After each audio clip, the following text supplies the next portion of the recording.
बेलपत्र के जड़ में ऐसी कौन सी चीज़ डाल देने से हो जाती है घर में सुख शांतियों की बौछार। नमस्कार दोस्तों, मेरे चैनल भवानी विश्वकर्मा में आपका स्वागत है। आज हम जानेंगे कि बेलपत्र के जड़ में ऐसी कौन सी चीज़ डाल देने से घर में सुख शांति की बौछार हो जाती है, बिल्कुल भी पैसे की कमी नहीं होती है। आज हम पंडित श्री प्रदीप मिश्रा जी की शिव महापुराण कथा में यह जानेंगे कि ऐसा कौन सा उपाय है जिससे घर में सुख शांति आ जाएगी, जितनी भी नकारात्मक ऊर्जाएं हैं वो सभी समाप्त हो जाएंगे, सकारात्मक ऊर्जा आपके घर में भर जाएगी। अगर हमारे वीडियोस आपको अच्छे लगे तो हमारे चैनल को सब्सक्राइब करना ना भूलें और इससे अगर आपको उपयोगी लगे तो आप हमारे चैनल को और भी लोगों तक शेयर कर सकते हैं। तो आइए जानते हैं कि कौन सा है ऐसा उपाय जिससे आपके घर में सुख शांति आ जाएगी। बेलपत्र के जड़ में यह चीज़ डाल देने से आपके घर में सुख शांति आ जाएगी, जितने भी कर्ज हैं उनसे आपको मुक्ति मिल जाएगी। इस वीडियो में अंत तक जरूर बने रहे, तभी आपको समझ में आएगा कि ऐसा कौन सा है यह उपाय।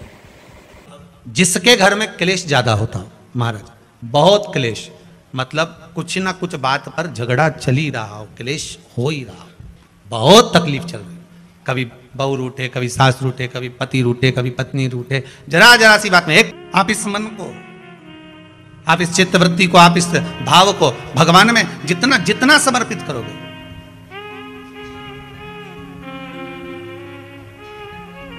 आप जितना परमात्मा की ओर लेकर जाओगे उतना ये मन शुद्ध होता चले जाएगा। नया मकान बनाया किसी ने, जिनने बनाया हो जरा हाथ ऊंचा करो तो जरा। बनाया आप लोगों ने मकान, तो मकान बनाए होंगे तो वो जो मकान बनाने वाला मिस्त्री होता है ना, वो कह देता है अब तुम्हारी बिल्डिंग 3 मंजिल की हो गई, ऊपर एक मटकी टांग दो। अरे बोलो सही है कि गलत है? कौन से कलर की टांगो है? काय के लिए टांगो? कि जो बिल्डिंग को देखेगा और बिल्डिंग देखने के बाद उसकी नजर उस मटकी पे चली गई, तो मटकी से जब उसकी नजर मिल गई तो जितनी नजर इसने बिल्डिंग में लगाई वो सारी नजर उसकी मटकी पे पड़ते ही उसी में वापस प्रवेश कर गई, मतलब नजर बिल्डिंग में आई। कहां टांगी मटकी? पीछे, राइट लेफ्ट, कहां टांगी? बिल्कुल आगे। कि जो बिल्डिंग को देखेगा, जो इस मकान को देखेगा, जो इस बिल्डिंग को देखेगा, जो नए मकान को देखेगा, और उसकी दृष्टि घूमते घूमते घूमते घूमते अगर मान लो वो घूमती हुई दृष्टि उस मटकी पर चली जाती है तो हमारी बिल्डिंग पर नजर नहीं लगेगी। नहीं तो दुनिया की लोगों की नजर तो बड़ी विचित्र होती है।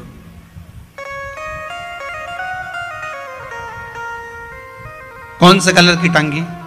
काले कलर की। बस शिव पुराण भी यही कहती है कि भगवान के मंदिर क्यों जाते हैं, किस लिए जाते हैं, और एक ही देवता है जिसके माथे पे मटकी बंधी रहती है। अरे बोलो तो जम के, कौन सा? देव अधिदेव महादेव, उसके माथे पे हमेशा कलश ही मिलता है। तो किसी ने पार्वती जी शिव जी से पूछी, क्यों भोलेनाथ जी ये बताओ जरा, ये जब गंगा तुम्हारे सिर पर है, भोलेनाथ जी जब गंगा तुम्हारे सिर पे है तो पानी तो यूं निकलना चाहिए, तो ये उल्टा पानी तुम्हारे ऊपर बूंद बूंद बूंद बूंद टपक रहा है, ये है क्या? शंकर भगवान बोले ये पानी का तो बहाना बना के रखा है, जो भगत मेरा दर्शन करने आता है उसकी नजर तो मेरी मटकी ही उतार देती है, उसकी नजर तो मेरी मटकी ही उतार देती है। जो शंकर के मंदिर में प्रवेश करता है और प्रवेश करते समय बस मेरे उस कलश का दर्शन करता है। कई लोग प्रश्न करते हैं, महाराज जी इस कलश का महत्व क्या है?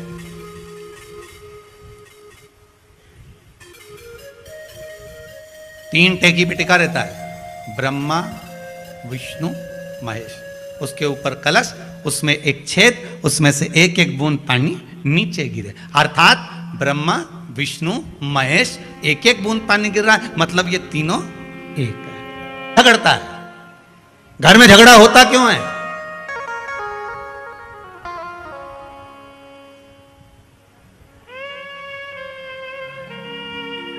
ये बेलपत्री जो होती है ना, अपन इसको शिव जी पे कैसे चढ़ाते हैं?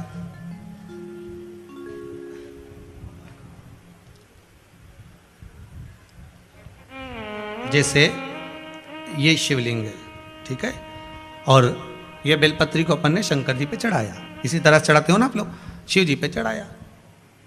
पहले इससे प्रथम वाली कथा में कहा था, जब विशेष कोई कार्य होता है तो बीच वाली बेलपत्र पर शहद लगाकर बाबा पर उसको लगाकर जाया जाता है। अब जिसके घर में क्लेश ज्यादा होता हो, महाराज बहुत क्लेश, मतलब कुछ ना कुछ बात पर झगड़ा चल ही रहा हो, क्लेश हो ही रहा हो, बहुत तकलीफ चल रही, कभी बहू रूठे, कभी सास रूठे, कभी पति रूठे, कभी पत्नी रूठे, जरा जरा सी बात में एक पानी गिर गया उस पर विवाद, बच्चों को कुछ कह दिया उस पर विवाद। तो ये जो बेलपत्री की ये जो भाग होता है, इस बेलपत्री का जो डंडी का जो भाग होता है, इस भाग को, बेलपत्री के इस भाग को महाराज, ऐसी कैसी बेलपत्र, बस ये भाग को बेलपत्री के वृक्ष के नीचे शहद लगाकर इस पत्ती पर ऐसे ही बेलपत्री की जड़ में उस भाग को लगाकर या रख के आ जाइए। केवल एक ही बार करना, किसी भी प्रदोष पर कर लेना महाराज। फिर एक प्रदोष से दूसरी प्रदोष तक तुम्हारे घर में कभी क्लेश नहीं हो सकता, ये पक्का है, झगड़ा होगा ही नहीं। हाँ, वो जानबूझ के झगड़ लो तो बात दूसरी है, किसी और वाला महाराज की बात झूठी करना है तो अपन तो झगड़ो, चाहे कुछ भी हो जाए। अब भाई कई लोग तो होते हैं विरोध में खड़े होने वाले, तो उनका मन, इनने किया अपन को नहीं करना, जा अपन को नहीं करना। तो अब कहीं का कह दे कि भाई अपन को तो अब घर में झगड़ा ही नहीं हो रहा, तो वो झगड़ा कराने के लिए मन में सोचे कि नहीं अपन तो झगड़ेंगे चाहे कुछ भी हो जाए। होता है कई बार ऐसा मन में भाव जागृत हो जाता है कि भाई देखना पड़ेगा अपन को, प्रैक्टिकल तो करो। पर हम भी कहते हैं प्रैक्टिकल करो और जरूर करो। एक महाराज जी प्रवचन दे रहे थे, प्रवचन में कह रहे थे शराब नहीं पीना चाहिए, मदिरा नहीं पीना चाहिए, ये गंदा नाली का पानी है, क्यों पीते हो, गटर में पड़े मिलोगे, बर्बाद हो जाओगे। वहीं महाराज का पहचान वाला बैठा था, उठकर खड़ा हो गया, ओ महाराज तुम इतनी बड़ी बड़ी बात कह रहे हो, तुम्हारा सग्गा भाई पी के गटर में पड़ा है, पहले उसको तो ज्ञान दे लो फिर हमको देने ला। महाराज जी चुप रहे, कुछ नहीं बोले। थोड़ी देर बाद बोले, भैया देखो मैं भी प्रवचन कर रहा हूँ, मेरा भाई भी प्रवचन कर रहा है, बस अंतर इतना है मैं मुंह से समझा रहा हूँ, मेरा भाई प्रैक्टिकल करके दिखा रहा है। तुम जैसे समझना चाहो समझ जाइए, समझना आपको है, आप कैसे समझोगे ये आपके ऊपर है।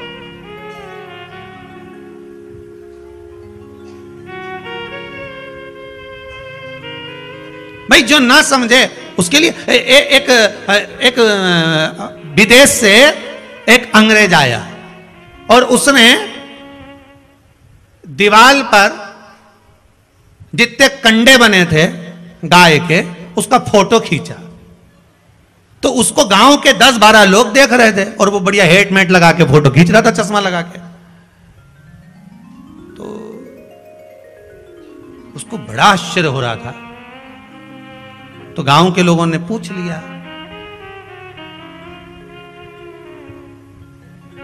तो वो हेट उतार के खुजा के बोला कि ये गाय दीवार पे चढ़ी कैसे हो। अब जो समझ गया तो समझ गया, ना समझे तो ना समझे। तो गांव का व्यक्ति खड़ा था, उसने कहा हेट वापिस लगाओ, फोटो खींचो, जाओ। फोटो खींचो, मतलब क्या उसको?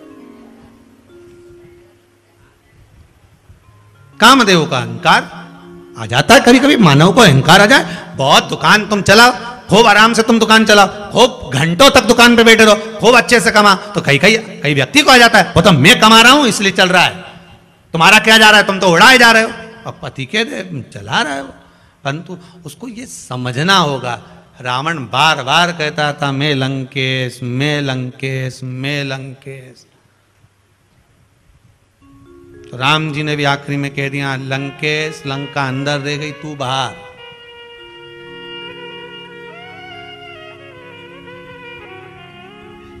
और अंतिम समय में कुछ नहीं बचा, कुछ भी नहीं, सब समाप्त। कामदेव का अहंकार, कामदेव ने कह दिया। देवऋषि नारद निकल कर जा रहे थे, नारद जी ने पूछ लिया कामदेव से, वाह स्वाब। कामदेव जी को देखकर नारद जी कह रहे, बड़े सुंदर लग रहे हो आप, बड़े सुंदर, क्या सुंदर आपका स्वरूप है। अब कामदेव तो पहले से सोच रहे थे कि मेरे बराबर कोई सुंदर नहीं, मैं जो कर सकता हूं वो सब कुछ कर सकता हूं। मैंने भगवान शंकर की समाधि को तोड़ दिया, मेरे बराबर कोई हो नहीं सकता। अब इनके पास में जाकर देव ऋषि नारद ने कह दिया, वाह वाह साहब क्या सुंदरता, आपकी क्या सुंदरता। अब तो ये और अब गुब्बारा में जैसे हवा भर दो ना, भर।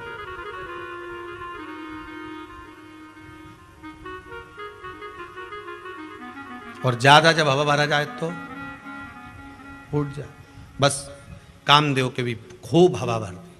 और ऐसे केवल नारद जी जैसे एक नहीं है, नारद जी अकेले, ऐसे तुम्हारे को भी घना मिलेगा। अभी रविवार के दिन भी ढेर मिलेगा। रविवार को ही है ना? अरे समझ गए क्या? गजब। घर जाके नजर उतरवा लेना एक बार, तुम्हारी याददाश्त तो बड़ी पक्की है।